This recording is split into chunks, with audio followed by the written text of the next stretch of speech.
Alors, rénover un appartement à Paris, c'est un projet qui fait rêver, bien sûr, mais qui peut vite devenir un véritable parcours du combattant. Aujourd'hui, on va se pencher sur le rôle d'un acteur absolument essentiel, celui qui peut tout changer, l'architecte. Et vous allez voir, c'est un sujet bien plus crucial qu'on l'imagine. Parce que la vraie question, elle est là. Comment est-ce qu'on fait pour passer de cette vision, de ce rêve d'intérieur, à quelque chose de concret?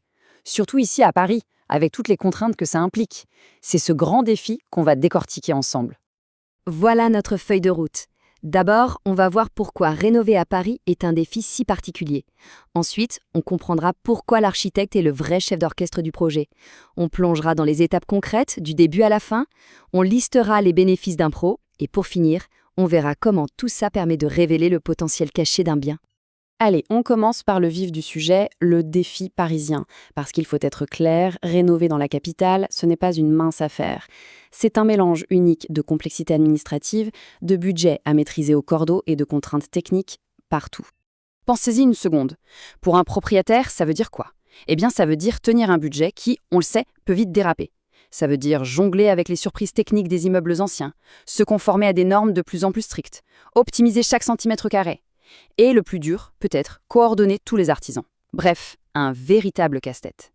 Et c'est justement face à ce casse-tête qu'une figure s'impose pour mettre de l'ordre dans tout ça. C'est l'architecte. C'est lui qui endosse ce rôle de chef d'orchestre, celui qui va garantir que le projet arrive à bon port. Oui, l'image du chef d'orchestre est vraiment parfaite. L'architecte ne fait pas que dessiner de jolis plans, loin de là. Son vrai travail, c'est de s'assurer que chaque artisan, du plombier à l'électricien, joue sa partition au bon moment et en parfaite harmonie. Le but, une symphonie finale sans la moindre fausse note. Et pour y arriver, il faut avoir plusieurs casquettes. Évidemment, il a la vision artistique. Mais ça ne suffit pas.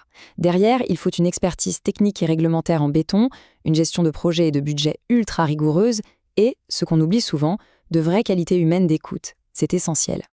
Bon, mais concrètement, comment ça se passe?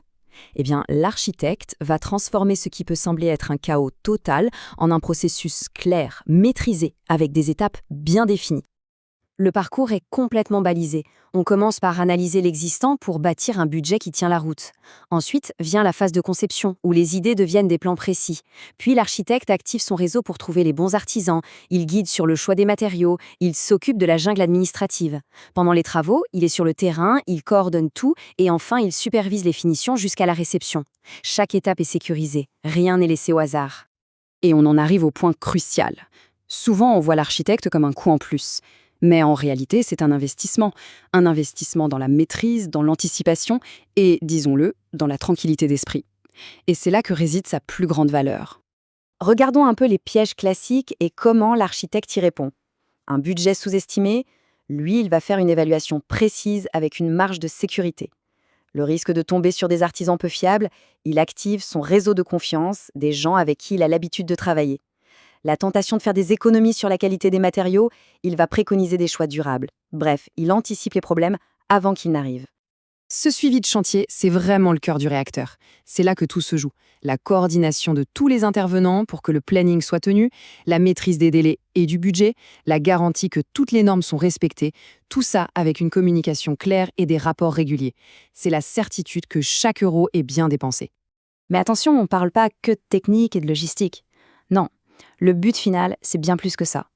Le travail de l'architecte, ce n'est pas seulement de faire joli, c'est de révéler le potentiel profond d'un lieu et d'y ajouter une valeur qui va durer. Et ça se traduit par un mot très concret, la plus-value immobilière. En gros, une rénovation bien pensée, bien exécutée par un professionnel, ce n'est pas juste une question de confort, c'est une augmentation directe, mesurable, de la valeur patrimoniale de l'appartement. C'est vraiment ça l'idée centrale. Il ne s'agit pas de rafraîchir les murs, il s'agit de sublimer un lieu, de prendre un espace avec ses contraintes, son histoire, peut-être même ses défauts, et d'en faire quelque chose d'exceptionnel, d'unique. Et au-delà de la valeur financière, il y a une valeur peut-être encore plus importante, celle du bien-être au quotidien. Un bon architecte, il va penser à la lumière naturelle qui inonde une pièce, à la fluidité de la circulation, à l'acoustique pour créer un véritable cocon. Et surtout, il va créer un lieu qui vous ressemble, qui raconte votre histoire. Ce qui nous amène à une dernière réflexion finalement. Et si, au fond, la vraie valeur d'un bien immobilier, ce n'était pas seulement son prix au mètre carré, mais la qualité de vie, le bien-être qu'il procure jour après jour. C'est sans doute ça la vraie promesse et le vrai luxe d'une rénovation réussie.